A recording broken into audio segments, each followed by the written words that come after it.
ஒரு பக்கம் அமெரிக்காவோட அதிரடியான திரைப்பட திட்டம், இன்னும் ஒரு பக்கம் இஸ்ரேலோட மொசாத் உளவாளிகளோட ரகசிய ஊடுருவல். இப்போ இது இரண்டுக்கும் ஈரான் தரப்புலேருந்து மிகப்பெரிய ஒரு செக் எடுத்து வச்சுருக்காங்க. ஈராக் குர்திஸ்தான் எல்லையில் இருக்கிற பென்ச்வேன் மலைப்பாதைகள் வழியாக அமெரிக்கா பின்புலமாக இருக்கின்ற படைகள் ஈரானுக்குள்ள உள் நுழைய போகிறதா கிடைச்ச ரகசிய தகவல்கள் ஈரானை கொஞ்சம் முழித்தெலும்ப வச்சிருக்கு.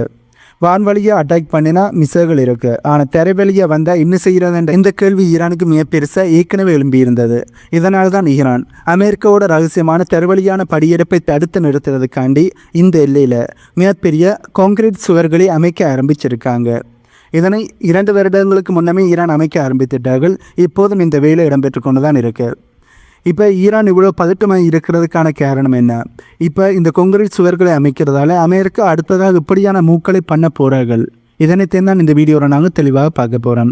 வீடியோக்குள்ளே போகிறதுக்கு முன்னே நம்ம சேனலை சப்ஸ்கிரைப் பண்ணி பக்கத்துக்கு பெல் ஐக்கானை கிளிக் பண்ணி வைங்க. அப்போ தான் நான் போடக்கூடிய வீடியோஸை நீங்கள் உடனுக்குடன் பார்க்க முடியும். வாங்க இப்போ வீடியோக்குள்ளே போகலாம். முதல்ல நாம் வெப்பை பார்க்கணும். பென்ச்வேன் அப்படிங்கிற இடம் ஈராக்கோட குர்திஸ்தானில் இருக்குது. இது ஈரானோட எல்லையில் ரொம்ப முக்கியமான ஒரு பகுதி என்று சொல்ல முடியும். ஏன் இந்த இடத்துல சுவரை கட்டுறாங்கன்னா, இது ரொம்ப மலைப்பாங்கான காடுகள் நிறைந்த ஒரு பகுதி. இங்கே இருக்கிற மலைப்பாதைகள் வழியாக தான் ஈரானுக்குள்ளே ஈஸியாகவே வந்து போக முடியும். பல வருஷமாக நிறைய ஆயுத குழுக்கள், இஸ்ரேல் அமெரிக்கா பின்புலமாக இருக்கிற நிறைய ஆயுத குழுக்கள் இந்த வழியாக தான் ஈரானுக்குள்ளே வந்துட்டு போய்கிட்டு இருக்காங்க. அதாவது ஈரானுக்குள்ளே வந்து நாச வேலைகளை செஞ்சுட்டு மறுபடியும் ஈரானை விட்டு போகிறாங்க. ஈரான் என்ன நினைக்கிறாங்கன்னா, இனிமேல் இப்படி நடக்கிறது நாங்கள் அனுமதிக்கக்கூடாது.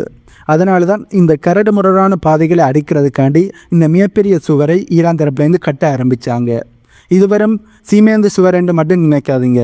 இதில் லேட்டஸ்டான சென்சார், தெர்மல் கேமராக்கள் எல்லாம் இருக்குன்னு சொல்லப்படுது. இந்த சுவரை ஈரான் தரப்புலேருந்து கட்டியதுக்கு பின்னாடி இருக்கிற மெயின் ரீசன் குர்திஸ் செப்பரேட் குழுக்கள். ஈரானுக்குள்ளே இருக்கிற குர்திஸ் மக்களுக்காண்டி போராடுகிறோம் என்று சொல்லுகின்ற நபர்கள் இந்த ஈராக்கோட எல்லையில் தங்களுடைய தளங்களை அமைச்சு அங்கேயே இருக்காங்க. ஈரான் ஏற்கனவே ஒரு குற்றச்சாட்டு முன் வச்சிருந்தார்கள். எங்கள் நாட்டுக்குள்ளே நடக்கிற சின்ன சின்ன கலவரத்துக்கும் போராட்டத்துக்கும் பின்னாடி வெளிநாடுகளில் இருக்கின்ற குர்திஸ் குழுக்கள் தான் காரணம்னு சொன்னாங்க. அதாவது அவர்கள் தான் இப்படி தூண்டுதலை செய்து போராட்டங்களை நடத்துகிறார்கள், கலவரங்களை ஏற்படுத்துகிறார்கள் என்று ஈரான் தரப்பிலிருந்து குற்றச்சாட்டு முன் வச்சிருந்தார்கள். குறிப்பாக 2023 ஈரான் ஈராக்கு இடையில் ஒரு பாதுகாப்பு ஒப்பந்தம் போடப்பட்டது. அதில் உங்கள் நாட்டில் இருக்கிற கிளர்ச்சி குழுக்களை ஆயுதங்களை விட சொல்லுங்கள், இல்லைன்னா நாங்கள் உள்ளே வந்து அடிப்போம்னு ஈரான் தரப்பில் இருந்து ஈராக்கு மிகப்பெரிய ஒரு மிலிட்டரி கொடுத்திருந்தார்கள். பட் அந்த போடப்பட்ட ஒப்பந்தம் முழுசாக வேலை செய்யலை.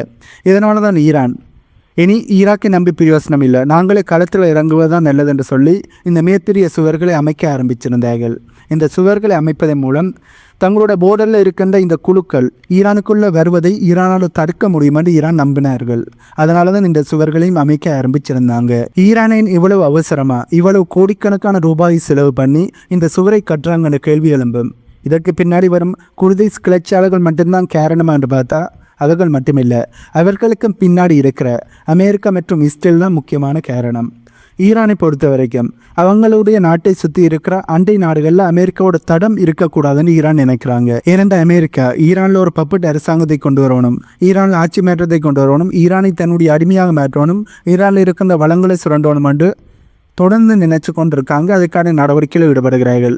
இதனால் ஈரான் தங்களுடைய நாட்டை சுற்றி இருக்கிற நாடுகளில் அமெரிக்காவோட தடம் இருக்கக்கூடாது என்பதில் முக்கியமான உறுதியாக இருக்காங்க. ஆனால் ஈராக் குர்திஸ்தான் பகுதி பல வருஷமாக அமெரிக்காவுக்கு ஒரு சேஃப் கெவின் மாதிரி இருக்குது.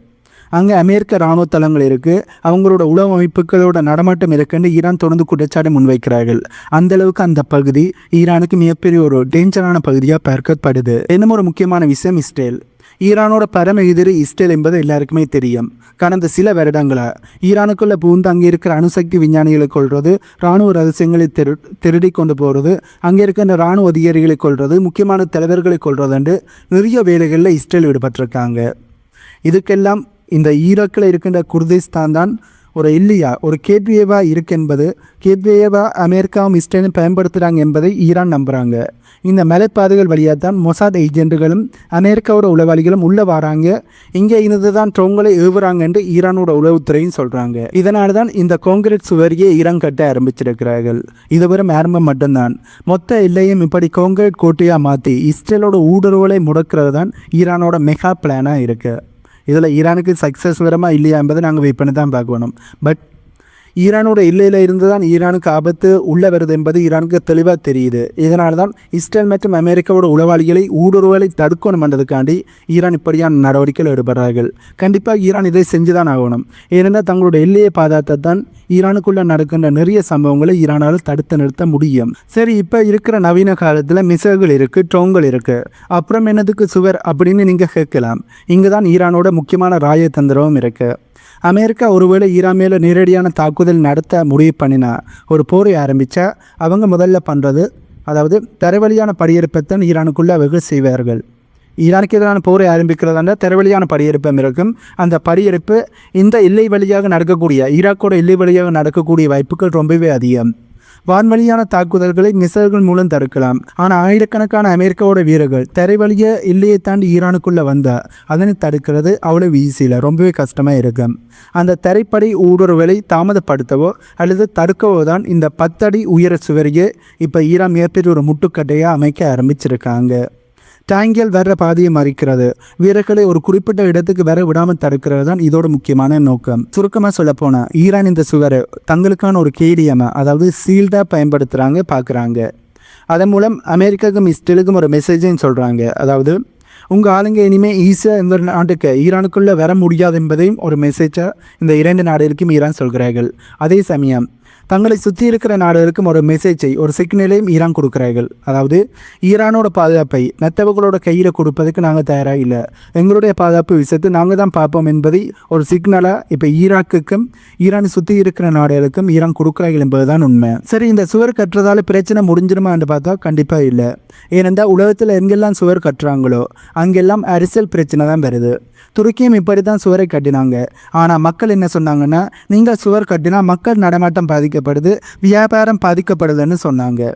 ஈரான் இந்த சுவரை கட்டி முடித்தா ஈராக் குர்திஸ்தானில் இருக்கின்ற ஈரானோட எதிரிகளுக்கு இது மிகப்பெரிய சிக்கலை உண்டாக்கும். அதே சமயம் இது அந்த பகுதியில் இருக்கிற பதற்றத்தை இன்னுமே அதிகப்படுத்தும்னு தான் சொல்லப்படுது. அமெரிக்கா இதை உன்னிப்பாக கவனிச்சுக்கிட்டு இருக்காங்க.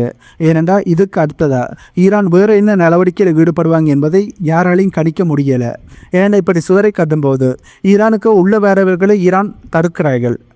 அது மட்டும் இல்லாமல் இதற்கப்புறம் ஈரான் எப்படியான நடவடிக்கையில் ஈடுபடுவார்கள் என்பதையும் ஊகிக்க முடியல் என்பதுதான் உண்மை. எவ்வளவு நேரம் நாம் பார்த்த விஷயங்களை வச்சு ஒரு நிமிஷம் யோசிச்சு பாருங்க. 21ஆவது நூற்றாண்டில் நாம் இப்போ வாழ்ந்து கொண்டு இருக்கோம். சேட்டலைட் இருக்குது, ட்ரோன்கள் இருக்குது, மிசைல்கள் இருக்குது. ஆனால் இன்னும் ஏன் நிறைய நாடுகள் சுவர் கட்டுறதை ஒரு தீர்வாக நினைக்கிறாங்கன்ற கேள்வி கண்டிப்பாக உங்களுக்கு எழும்பு. அமெரிக்கா மெக்சிகோ போர்டரில் ட்ரம்புகள் சுவர் கட்டினார். இஸ்ரேல் அவங்களோட எல்லையில் சுவர் கட்டினாங்க. இப்போ ஈரான் கட்டுறாங்க. இது எதை காட்டுதுன்னா, டெக்னாலஜி எவ்வளவுதான் வளர்ந்தாலும் ஒரு நாட்டோட நிலப்பரப்பை பாதுகாக்கிறதுக்கு அந்த பழங்கால கோட்டை மதில் தத்துவம் தான் இன்னும் வேலை செய்யுது என்பதைத்தான் இது காட்டுது. இதுதான் அதோட அர்த்தம். ஈரான் கட்டுற இந்த சுவர் வெறும் சீமேந்து கலவை இல்லை, அது அவங்களோட எதிர்ப்பு அரசியலோட ஒரு அடையாளமாக தான் பார்க்கப்படுது. ஆனால் இந்த சுவர்களால் உண்மையாகவே தீர்வை கொண்டு வர முடியுமாண்டா வரலாறு அது இல்லைன்னு தான் சொல்லுது. சுவர்கள் கட்டுறதால ஊடுருவலை தாமதப்படுத்த முடியுமே ஒழிய அதனை ஒரு நிரந்தரமான தீர்வாக எடுத்துக்கொள்ள முடியாது. பெர்லின் சுவரை எடுத்து பாருங்கள். அந்த சுவர் கட்டப்பட்டது, அந்த சுவர் எப்படி இடிக்கப்பட்டது என்பதை நாங்கள் வரலாற்றில் பார்க்குறோம்.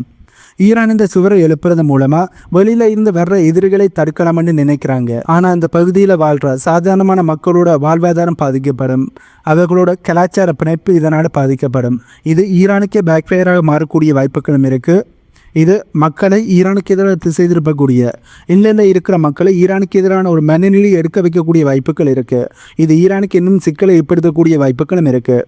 ஆகவே இந்த சுவரனால் ஈரானுக்கு நிறைய நன்மைகளும் இருக்குது, இதனால் ஒரு சில பாதிப்புகளும் இருக்குது என்பதை நாங்கள் ஏற்றுக்கொள்ளத்தான் வேணும். சரி, இப்போ நான் உங்கள்கிட்ட ஒரே ஒரு கேள்வி கேட்குறேன்.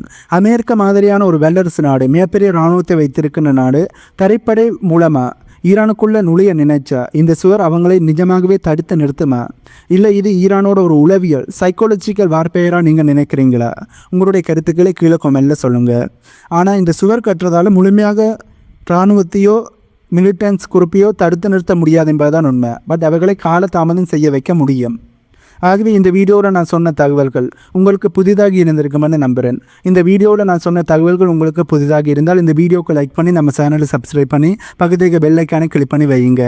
அண்ட் இந்த வீடியோ பற்றி உங்களுடைய கருத்துக்களை மறக்காமல் கீழே கமெண்ட்டில் சொல்லுங்கள். இன்னும் ஒரு புதிதான தகவல்கள் உள்ளடங்கிய புதிய வீடியோவில் உங்களை மீட் பண்ணுறேன்.